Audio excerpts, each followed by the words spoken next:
Hey guys, if you're new to Deception Bites, hit the like and subscribe button and be sure to hit the bell to be notified of future videos. If you wish to support the channel, the links are in the description below. Now, fasten your seatbelt. Here we go.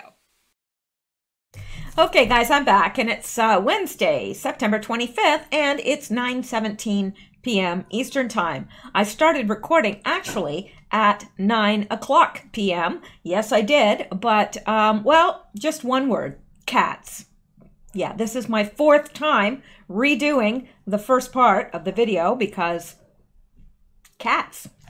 All right, well, and cats and the fact that I shook my kombucha and it exploded everywhere.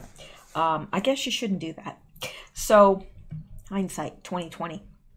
All right, let's just jump right into the news. And I do have some people to thank, but I'm going to thank them on the back end of the video. And I did get some coffee donations and I got something in the mail today, which is so much fun. It really, really is.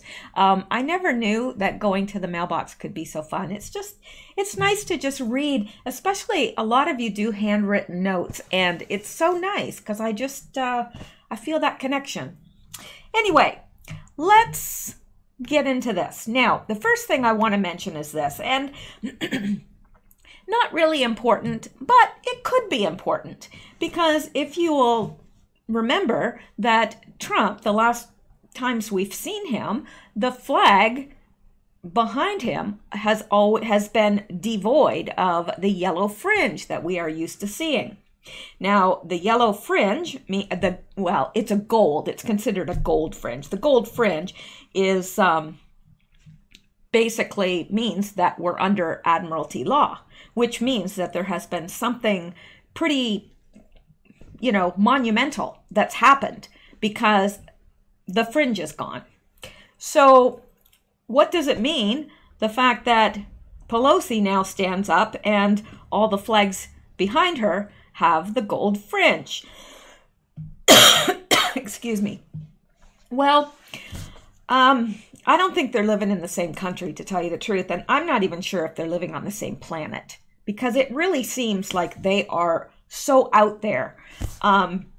I mean, I think I would need to have a passport just to travel in my mind to where they are and try to put myself, in formulating arguments and thinking things through.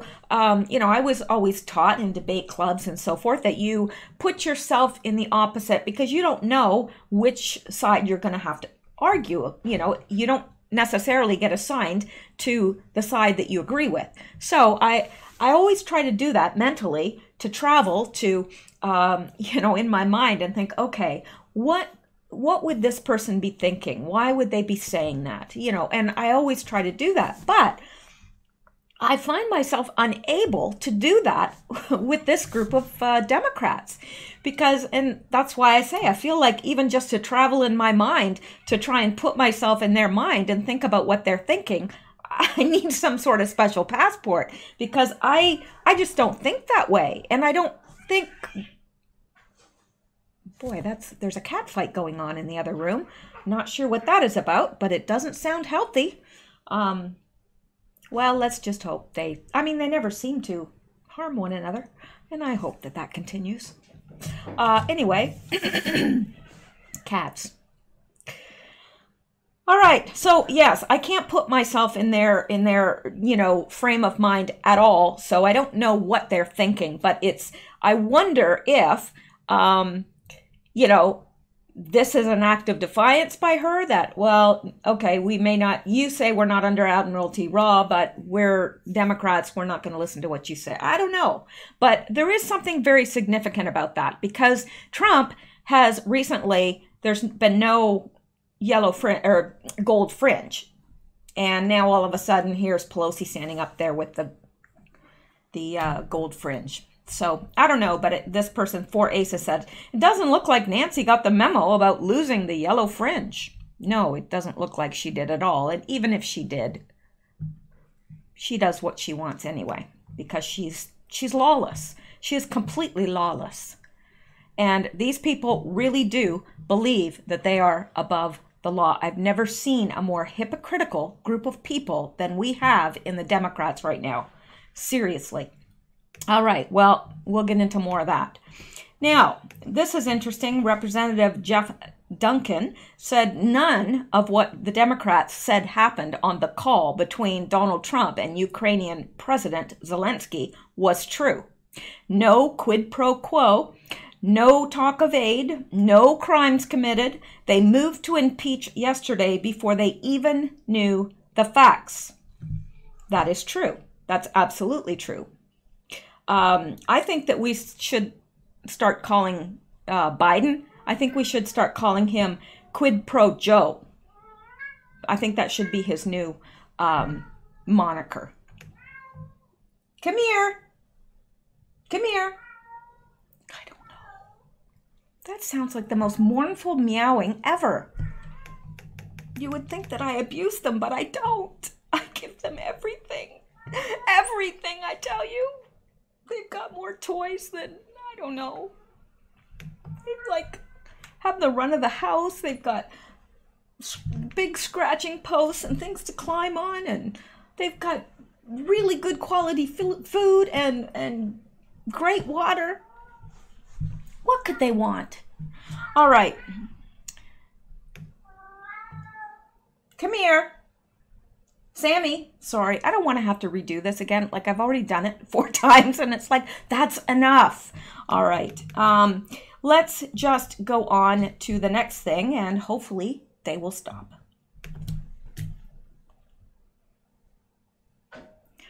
All right. Now it says, friends, are you ready to burst out laughing? Here you go, and you're welcome. And checkmate. Boom, boom, boom. Treaty signed by Dems and Ukraine in 1999 that completely legalizes POTUS call to Ukraine. Oh, let's go take a look, shall we? Yep, treaty with Ukraine on mutual legal assistance in criminal matters. Oh, really? Wow! 1999, you say? Yes, 1999. And it was signed by the Democrats. Yeah, and Ukraine. So, isn't that interesting? Maybe they just forgot. Yeah, that's it. They just forgot. Sure. So let's take a look at this. I'm certainly not going to read all this, but this is what it is. The White House, November 10th, 1999, to the Senate of the United States. And basically, and it was signed by William J. Clinton. So you'd think that the Hill Dog would know all about this. You know, after all, she was in the State Department. Not then. Well, she was First Lady then. Actually, she was First Man because I think actually she was the president, and I think that Bill Clinton was actually kind of the First Lady. That's how I felt about it anyway. I felt like she was the one that made all the decisions. I could be wrong, but I don't think I am. So anyway, yeah, it just gives it's a treaty that if there's ever any mutually, if there's any criminal matters that, you know, of Ukraine people in the U.S. or U.S. people in the Ukraine, they will exchange information and will assist one another. So, yeah, that kind of changes things, doesn't it? No, not for the Democrats. Of course not. They don't care about that. They just want to impeach. They don't need anything to impeach him over. He hasn't done anything. But that doesn't seem to matter to them. All right, now let's take a look at this, shall we? Of course we shall. The dirty truth. President Donald Trump says he thinks Hillary Clinton's 33,000 deleted emails could be in the Ukraine. In fact, he didn't just say could be. Somebody asked him, and he just said yes. They said, do you think the Hillary's emails are in the Ukraine? And he said yes. So let's listen. President Zelensky. Mr. President, do you believe that the emails from Hillary Clinton, do you believe that they're in Ukraine? Do you think this whole thing? I think they could be. You mean the 30,000 that she deleted? Yes. Yeah, I think they could very well. Boy, that was a nice question. I like that question. Because frankly, I think that one of the great crimes committed is Hillary Clinton deleting 33,000 emails after Congress sends her a subpoena. Think of that. You can't even do that in a civil case. You can't get rid of evidence like that. She deleted 33,000 emails after, not before, after receiving the subpoena from the U.S. Congress. I mean, I've never heard. Now, she's done far worse than that, although I don't know how much worse it can be. But there were many other things she did that were wrong. But that's so obvious. She gets a subpoena from the United States Congress, and she deletes them. And then she said, as I remember it, that, oh, well, they had to do with the wedding and yoga. She does a lot of yoga, right? So they had 33,000 emails about the wedding of her daughter and yoga. I don't think so. How she got away with that one is just, but it's one of many. And it's corrupt government, because we have corruption also, Mr. President. We have a lot of corruption in our government. And when you see what happened with Hillary Clinton, when you see what happened with Comey and McCabe and all of these people, we have a lot of things going on here too. Hopefully it's going to be found out very soon. But I think that a lot of progress has been made. A lot. Oh, I just think he is the most awesome man. And, you know, really, just think of the nerve of her that she receives a subpoena and then she deletes 33,000 emails. Can you imagine that? What if that was you or I? What if that was President Trump? Can you imagine? Could you imagine? I could, and it wouldn't be pretty. So I just think that is fascinating. And let's go on, because there's more. There's always more. So let's look at this, because we can. Justice Department clears Trump of wrongdoing on Ukraine. On Ukraine call. But does that matter? And you've already got the Ukraine government saying, we weren't pressured. He didn't pressure us for anything. But that doesn't matter to the Democrats. He's been cleared of wrongdoing by the Justice Department. That doesn't matter to the Democrats. They're still going to move forward with impeachment, even though Trump has done absolutely nothing wrong. Transcript of Trump's Ukrainian call reveals no quid pro Joe, not like quid pro Joe. Yeah. Unlike quid pro Joe, who did have quid pro quo. I can't talk when I try to. Unlike quid pro Joe, he did have quid pro quo, but Trump did not. The Justice Department Criminal Division has already investigated President Trump's conversation with the Ukrainian president about Joseph R. Biden and concluded Mr. Trump did not violate campaign finance laws, officials announced Wednesday, and a separate division of the department has also ruled that the administration did not break the law by failing to quickly share a whistleblower's complaint with Congress, saying the matter didn't meet the definition of urgent that would trigger the law. The department also released the transcript of Mr. Trump's conversation with Ukrainian President Volodymyr Zelensky, showing the American leader did talk about Mr. Biden, the former vice president and current Democratic presidential frontrunner, and his son, Hunter Biden, but Mr. Trump did not threaten to withhold military aid, as some have alleged.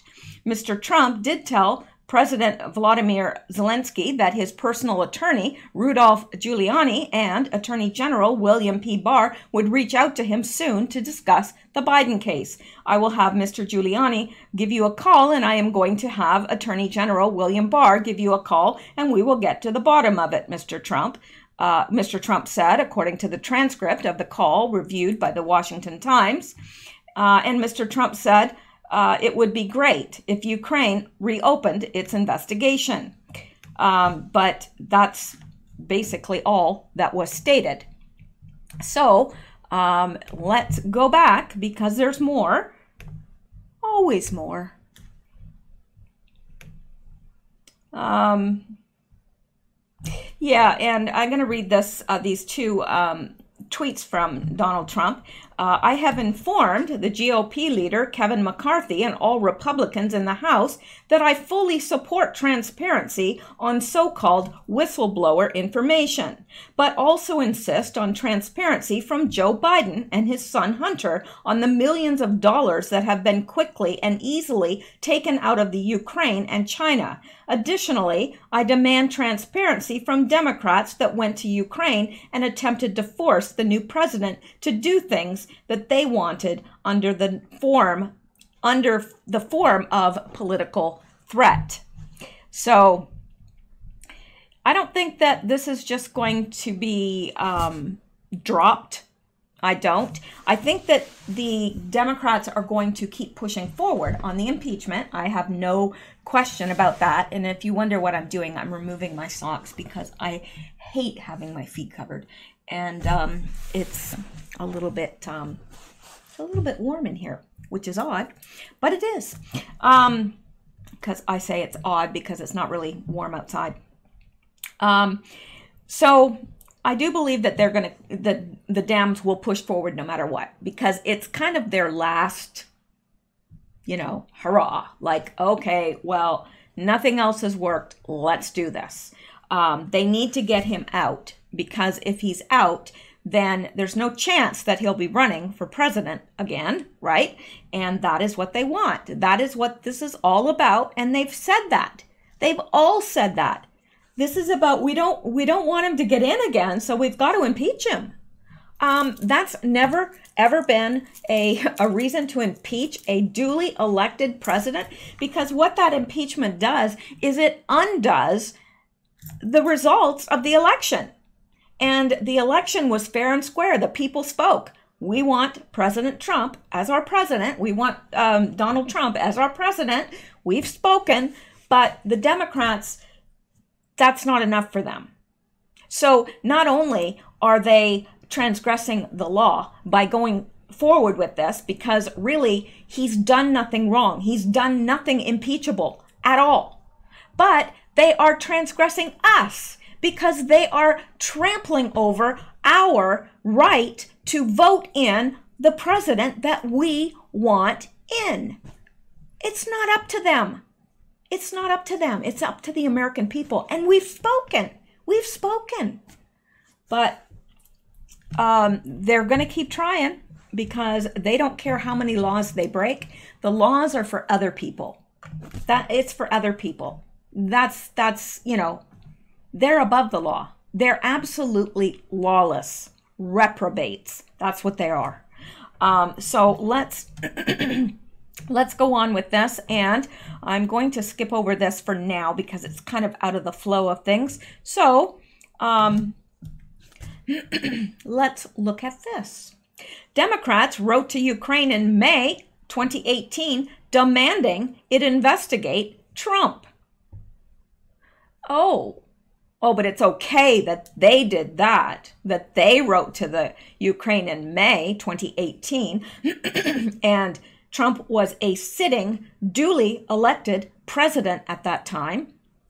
So it's okay that they wrote to the Ukraine demanding it investigate Trump. But Trump merely asks for their cooperation in an ongoing investigation, and they want to impeach him. See how it works? Everything's oh so fair. Not.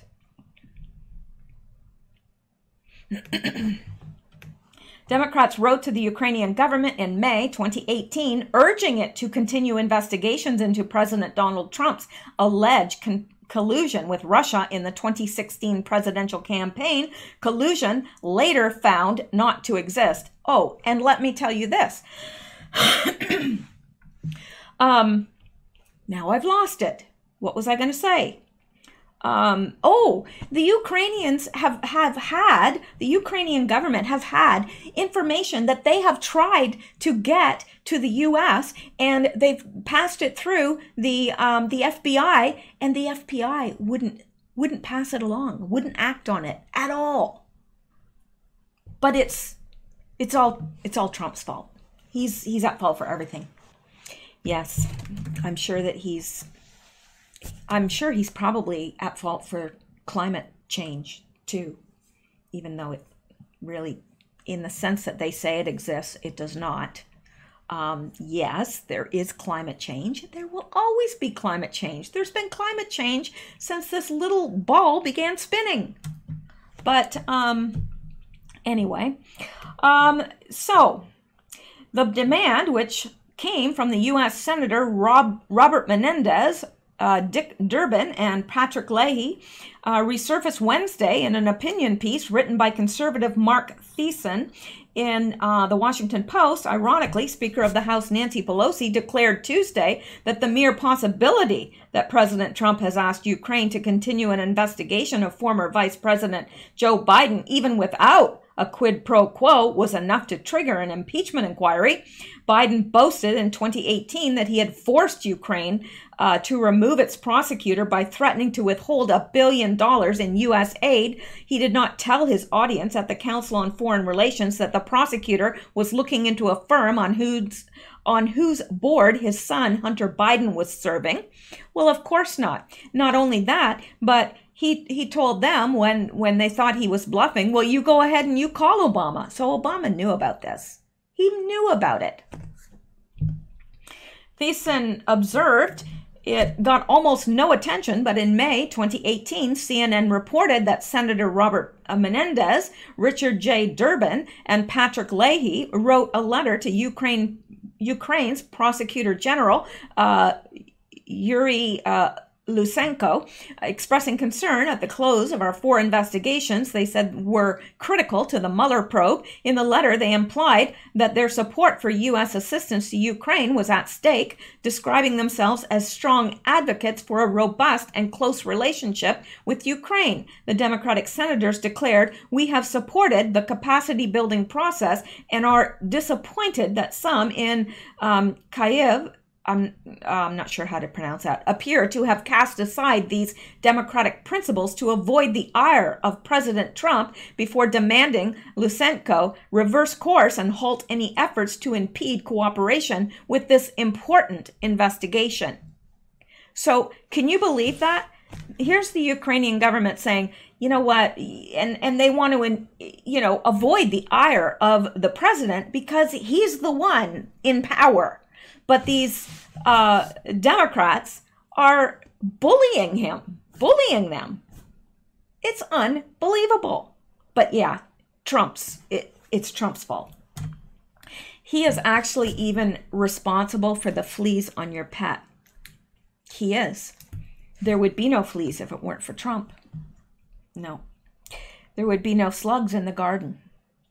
There would be no anything.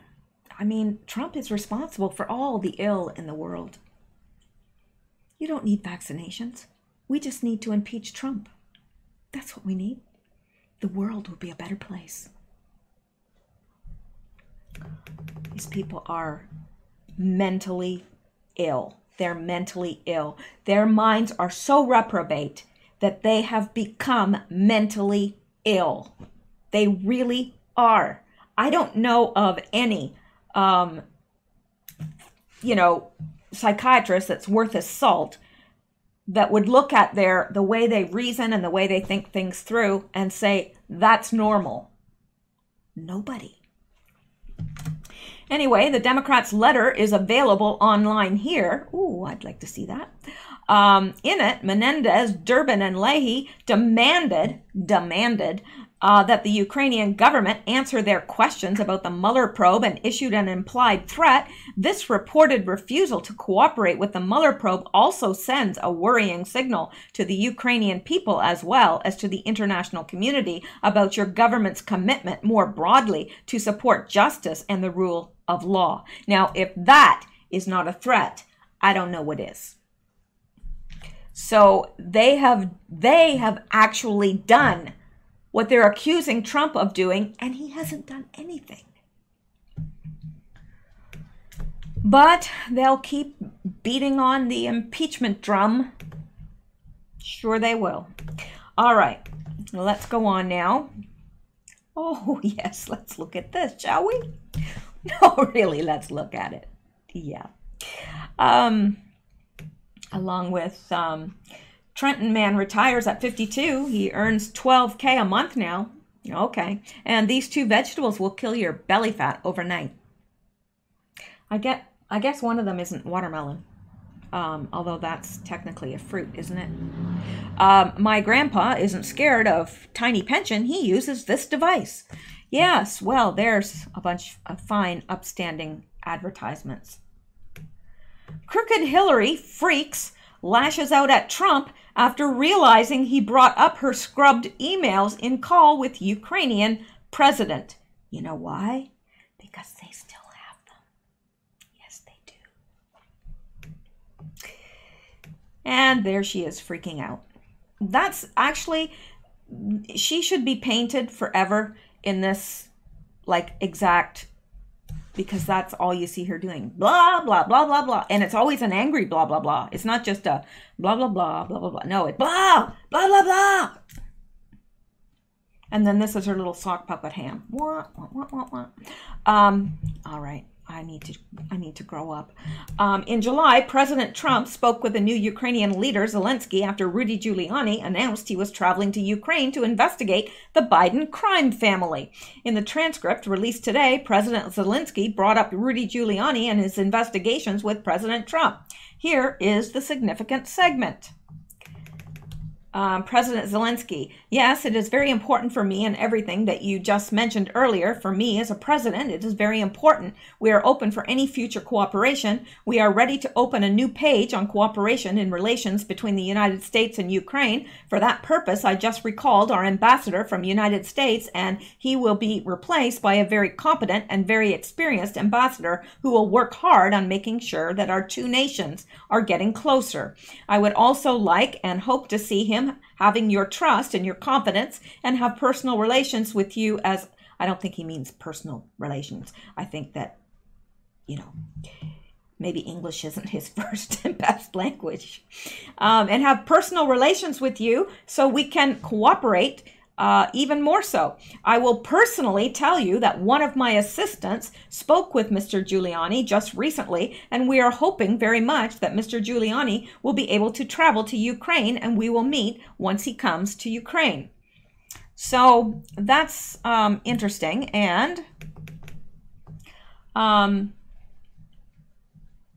it says, I just wanted to assure you once again that you have nobody but friends around us. I will make sure that I also wanted to tell you that we are friends. We are great friends, and you, Mr. President, have friends in our country so we can continue our strategic partnership. I also plan to surround myself with great people, and in addition to that investigation, I guarantee, as the President of Ukraine, that all the investigations will be done openly and candidly, that I can assure you.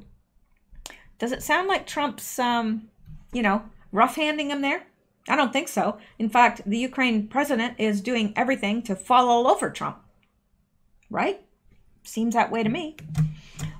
Chuck Ross, my snap reaction to the transcript is that it was Zelensky and not Trump who brought up Rudy. Trump then brought up Biden.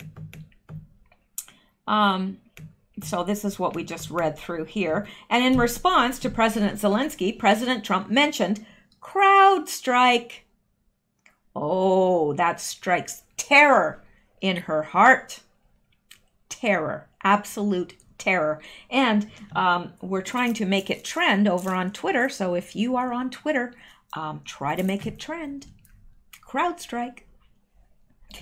It's causing heart attacks among the Democrats. President Trump is still looking for the lost Hillary. Oh, sorry. Okay, Trump mentioned CrowdStrike, the company that was never prosecuted that stored Hillary Clinton's emails and hid information from the U.S. government. Where did they hide it? Ukraine. They have it. They have the 33,000 emails. Yes, they do. Oh, hill dog, hill dog, hill dog. You just can't out-Trump the Trump. You can't. You can try, but you can't. And the president says, I would like you to do us a favor though, because our country has been through a lot and Ukraine knows a lot about it. I would like you to find out what happened with this whole situation with Ukraine. They say crowd strike. I guess you have one of your wealthy people, the server. They say Ukraine has it. Oh, Hillary, I bet you I don't know. She probably peed her depends. And it's so funny because she says, oh, they were about the wedding. That would be Chelsea Clinton's wedding. The wedding and yoga. Does she look like she practices yoga? I'm just asking. Does she? I'd say not. Anyway, so him saying this she's like fit to be tied now. So, because CrowdStrike they had the server that the emails were stored on, and the server was in Ukraine.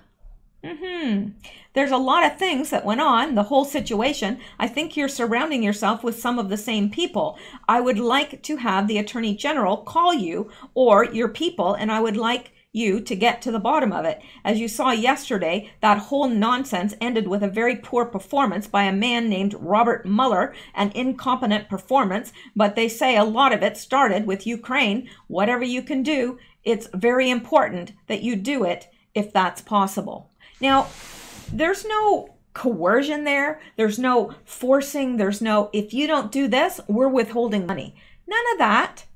He's asking, and according to that document that was signed by Bill Clinton, the Ukraine and the U.S. have an agreement to help one another in criminal cases.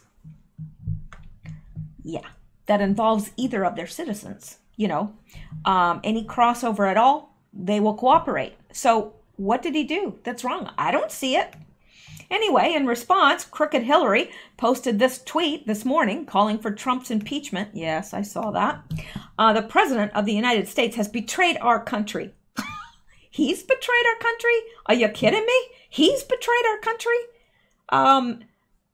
Miss, I just sold uranium to U.S. enemies. You know, ripped off Haiti, trafficked children, and did probably much worse to them. But yeah, it's Trump that's betrayed our country. Right. That's not a political statement. It's a harsh reality, and we must act. He is a clear and present danger to the things that keep us strong and free. No, Hillary Clinton, he is a clear and present danger to the things that keep you strong and free. That's what the problem is. He's not a threat to the American people. He's a threat to you and your freedom, because you know you're going to Gitmo. Yep. And she says, I support impeachment. Well, naturally she would, right? Because then, you know, her butt's out of the sling that it's in. Kombucha. Ooh, that one's got a little nip to it. Okay, so Hillary broke every rule in the book with her handling of classified information. President Trump has not forgotten about her crimes, nor have his supporters. Crooked should be worried. She should be very worried, very. And this, via Jack Prosovic, the best part of this is, after all these years, Trump is still just trying to find Hillary's emails. So, yeah, this person says, Trump is a clear and present danger to Democrats. Yeah, right. That is very true.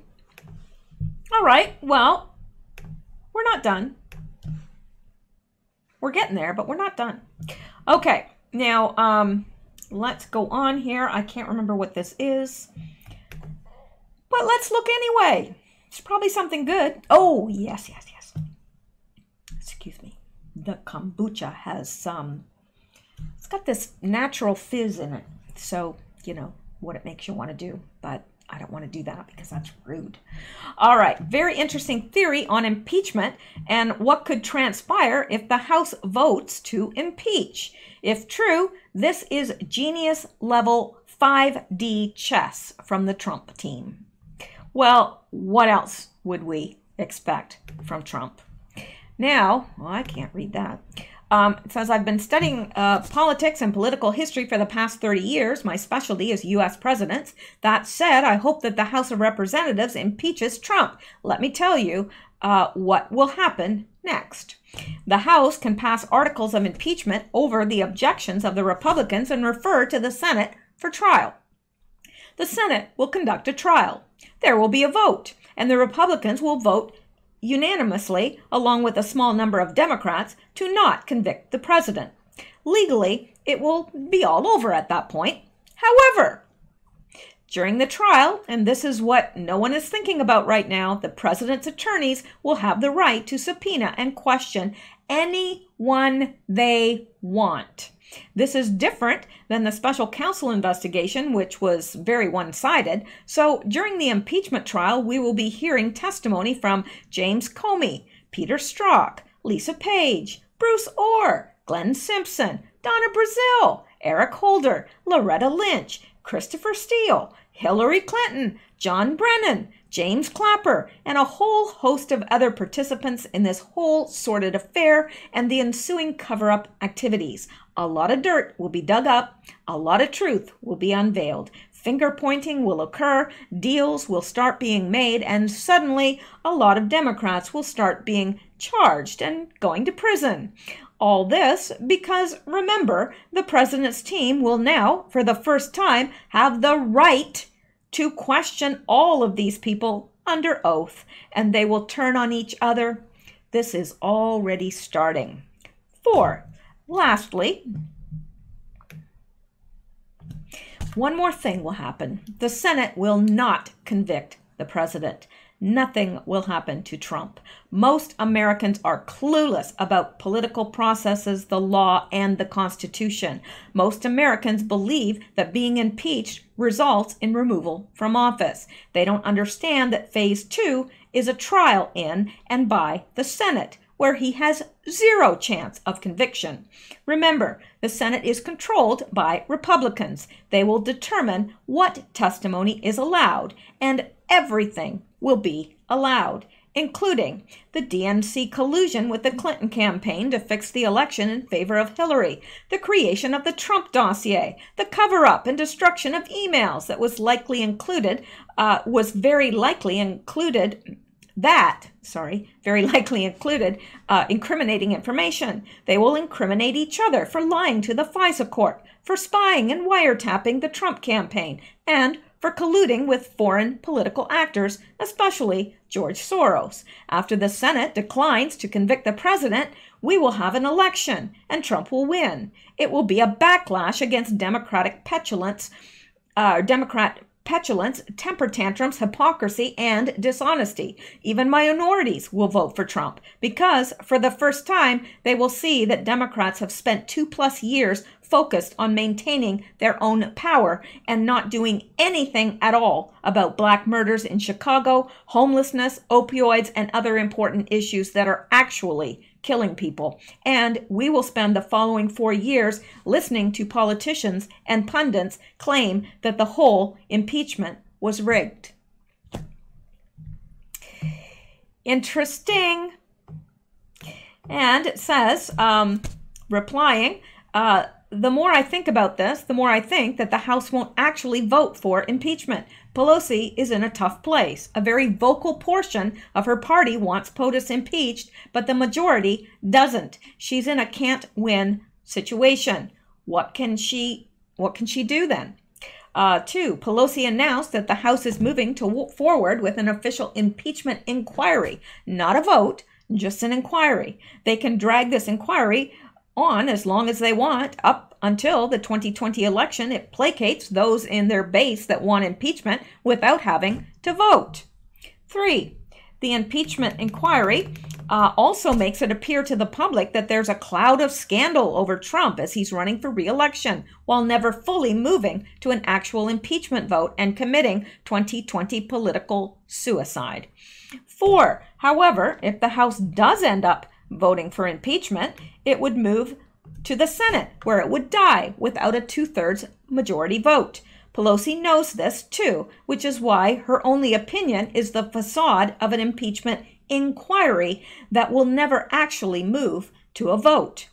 5, Trump could do all things described in the scenario at the top of this thread, although if impeachment did go to the Senate, call witnesses under oath, present evidence, etc., there are no good options for Nancy except to stall.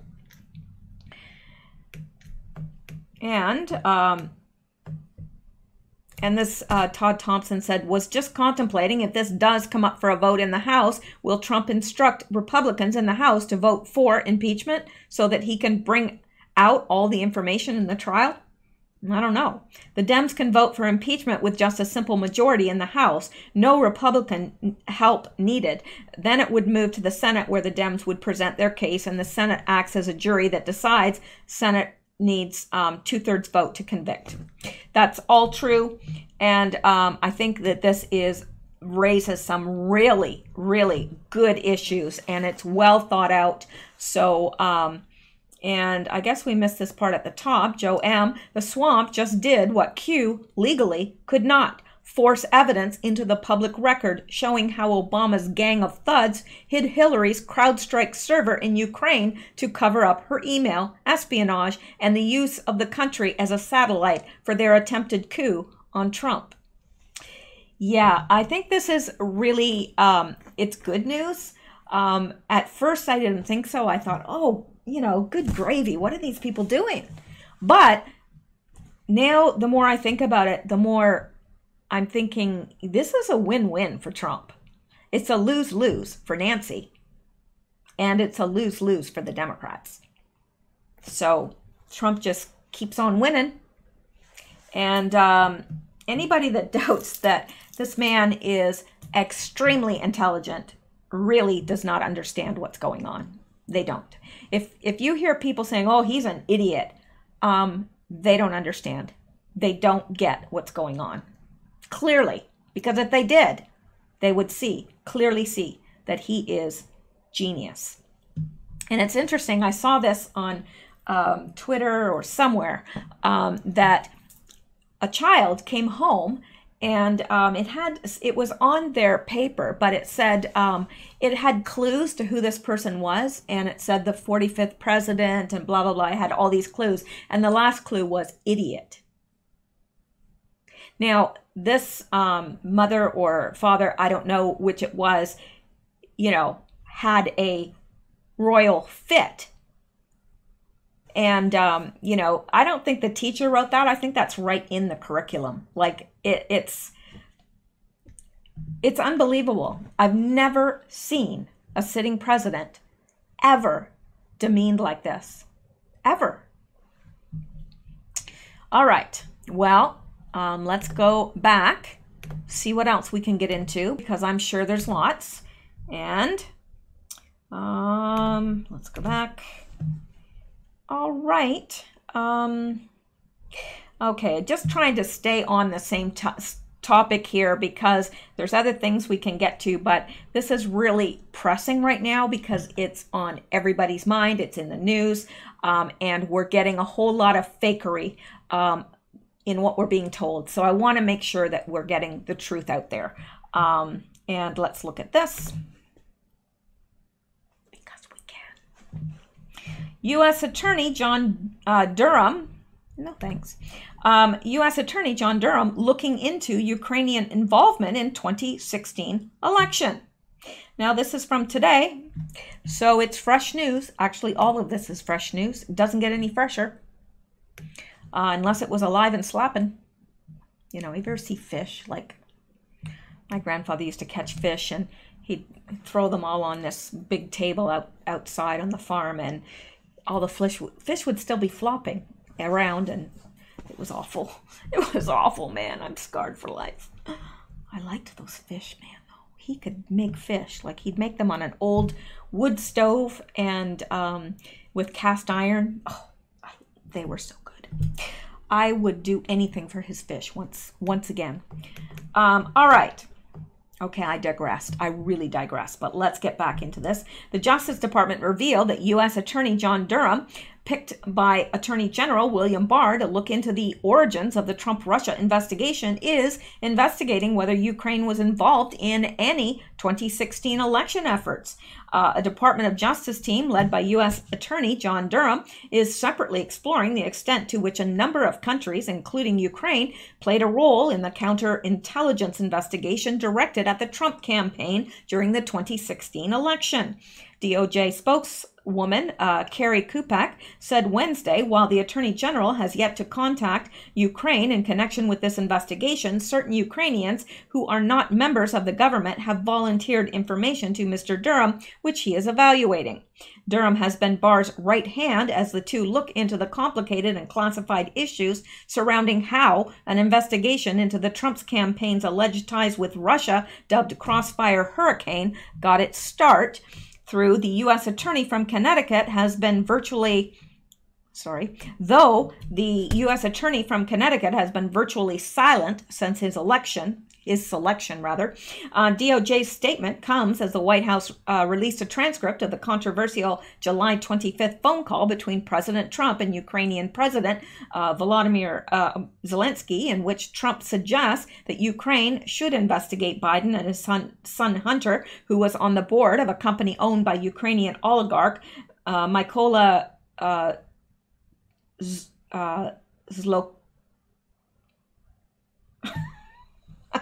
Zlokevsky? Okay, that's my best try. That's all you get. Was being investigated by top prosecutor Viktor Shokin. Though it is in dispute how serious that investigation was, Trump also suggested that Ukraine should look into issues surrounding the alleged involvement of some Ukrainians in interference in the 2016 presidential election. Biden boasted in 2018, and of course we know that as vice president, he threatened to withhold $1 billion in U.S. loan guarantees if the Ukraine didn't fire Shokin, which Trump allies have said was because of the investigation, but Democrats have said was part of U.S. and European effort to oust Shokin as ineffective and a hindrance to Ukraine's anti-corruption investigations. Ukraine removed Shokin in 2016. Yeah, I don't, like, whenever it says the Democrats said, I'm like, okay, well, I don't care what they said. I don't care what they say either, because it's like, if their mouth is open, they're lying.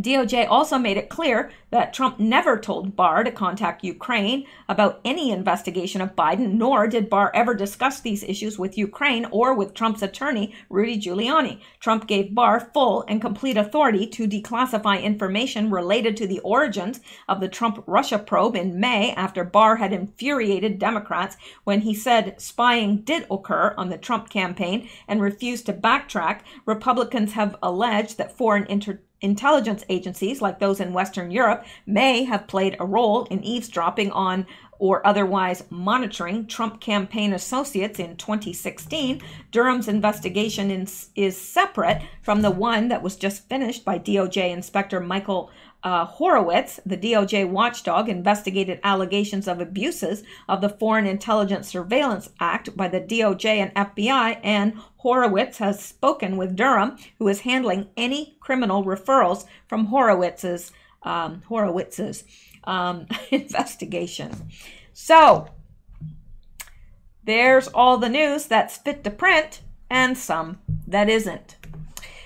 Now, I think that might just exhaust our information about the whole Ukraine thing. So I think I'm safe to go on to any other topics, because we have a few more minutes. And let's look at this, because, well, we can. Now, this is one of those things that's going to make you scratch your head. Airline passenger opens emergency exit as it was too stuffy inside. Yeah.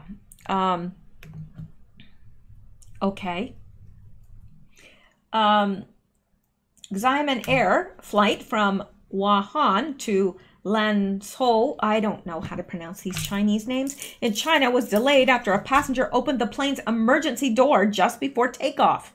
According to local media, the incident took place on board the Xiamen Air flight MF8215 on Monday. Cabin crew had briefed all the passengers seated by the emergency doors to not touch the door handle. However, the unidentified passenger, who appears to be in her 50s, ignored the warning and opened the door while the flight was preparing to take off. When confronted, the passenger said she opened the door as it was too stuffy and she wanted some fresh air.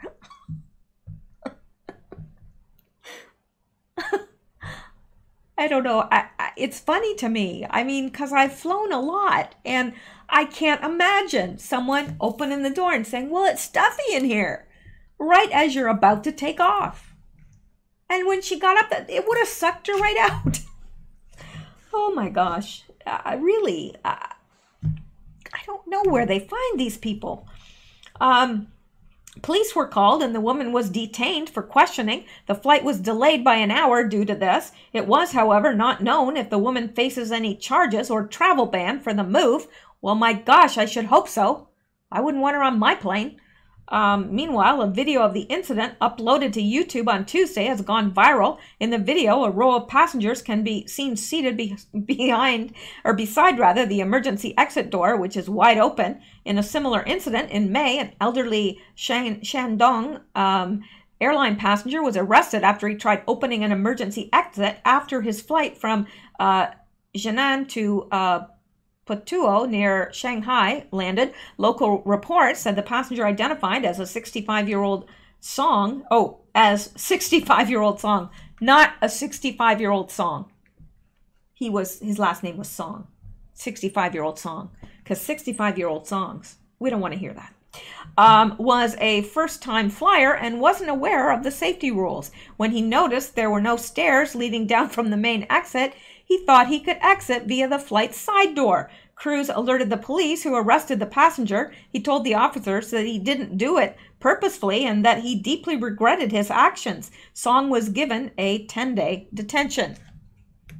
Well, I'd like to know what happened to this chick. And let's look at this. Well, let's turn on the sound. From school, and sources tell... Here we go. Sorry.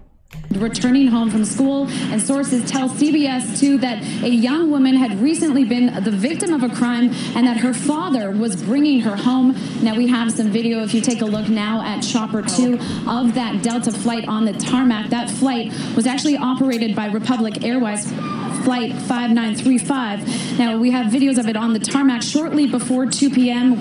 arriving from Raleigh, North Carolina. An aviation source says the woman attempted to open what's called the forward service door. Authorities say, however, the flight was never in danger and that it is not possible to open the door. Live air traffic control transmission recorded those tense moments. The pilot declared an emergency. Well, why can't we see them? I hate when they do that. I do. I wanted to see them.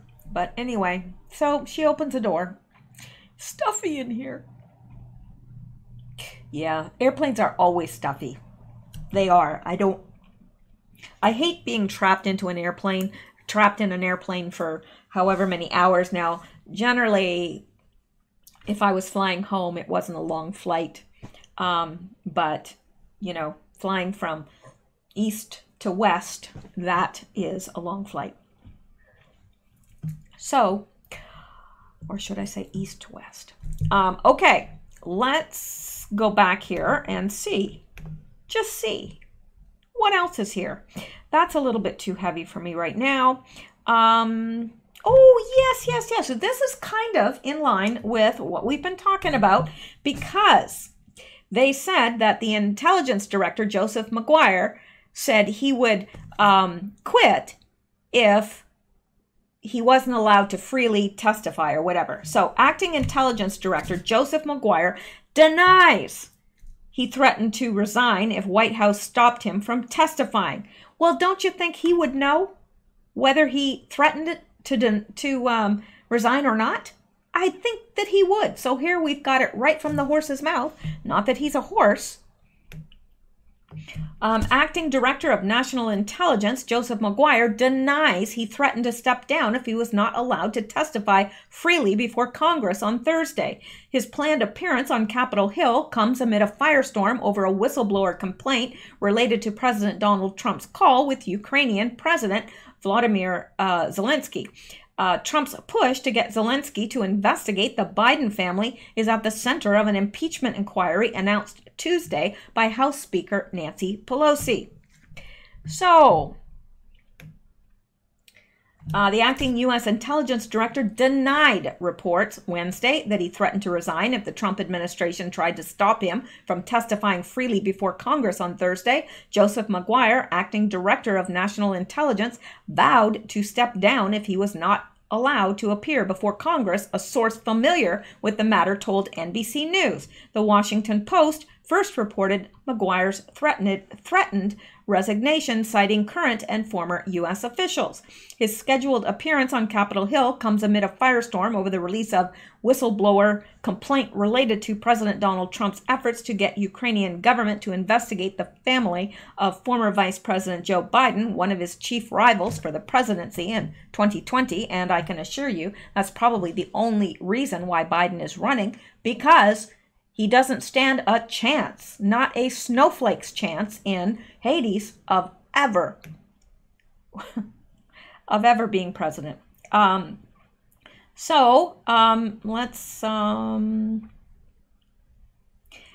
at no time, and this according to Maguire, at no time have I considered resigning my position since assuming this role on August 16, 2019, Maguire said in a statement. I have never quit anything in my life, and I'm not going to start now. I am committed to leading the intelligence community to address the diverse and complex threats facing our nation. White House Press Secretary Stephanie Grisham denied the reports Wednesday. In a tweet, she said, "This is actually not true."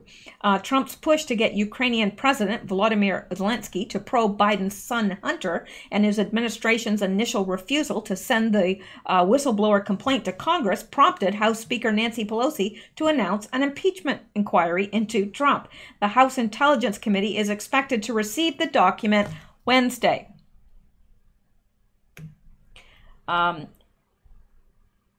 Maguire told the White House that he did not want to withhold information from Congress, according to the Post. In a statement about the complaint Tuesday, Maguire said that he has upheld his responsibility to follow the law every step of the way. He added that he looked forward to continuing to working with the administration and Congress to find a resolution regarding this important matter. So, again, they take something that isn't even true and they run with it, and they put that out before the sheep that will snap it up because they're all anti-Trump. And why are they anti-Trump? Because they're hearing the wrong information.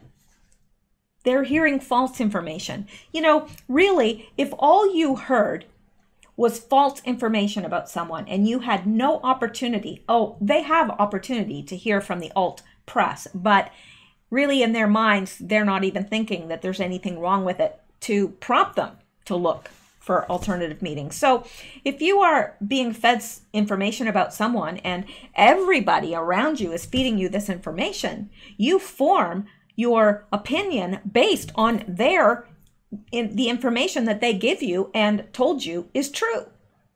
And until somebody from the outside comes in and say, look, you know what? These people around you, they're lying to you.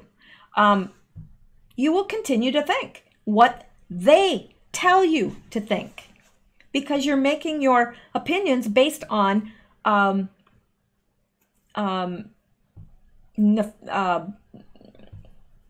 was I going to say? You're basing that opinion on false information. So there you go. I don't know why that was so hard to say. It's really not hard to say at all. Sometimes my lips get ahead of me. All right. Now, I think that is where we're going to end tonight. I think that gives us a pretty rounded view of what is happening, and that was my intention. And I will be back tomorrow. Really, I will. Oh, yes, and let me thank my, oops, not that cat. So Ko-fi, I got Melissa W. And she said she wanted me to say hello to her Westie, Casey. So I would assume Casey is a Westie. Her Westie, Casey. And thank you so much for that generous donation. I appreciate it. And Wendy E. And thank you very much. And Anon. And I used to go in and try to figure out who these Anons were. And I'm just going to stop doing that because obviously if someone puts Anon on it, they want to be anonymous. So this is an Anon and I appreciate it. Susan from Massachusetts.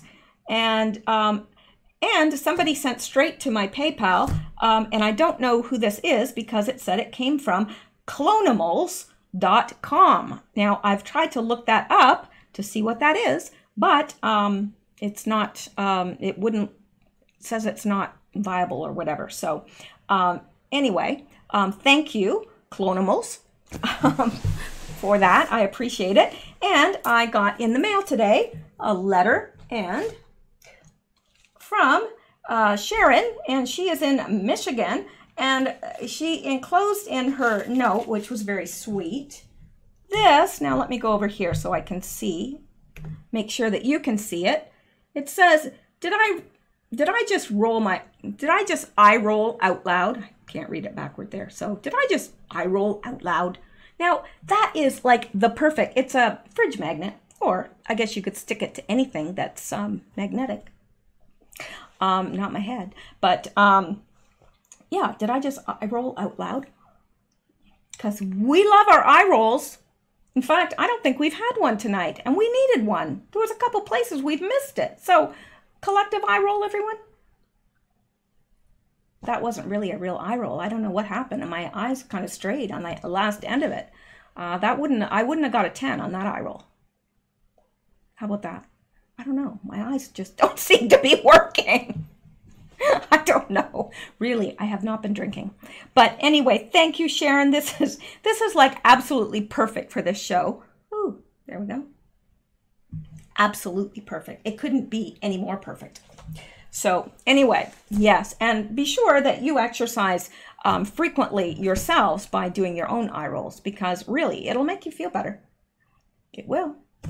All right, so that's it. Thank you guys so much for listening, and thank you guys that support this channel in any way that you support it. Some of you buy coffee, some of you are Patreon supporters, some of you pray, some of you just, write encouraging things. All of this matters, and I appreciate all of it. I appreciate all you guys, really. I do have awesome listeners. So thank you so much, and I will be back tomorrow. That's a warning. So I'll be back hopefully sooner than I got to this tonight, and I will talk to you then. Have a good evening, and stay safe, stay well, stay blessed, and keep seeking truth.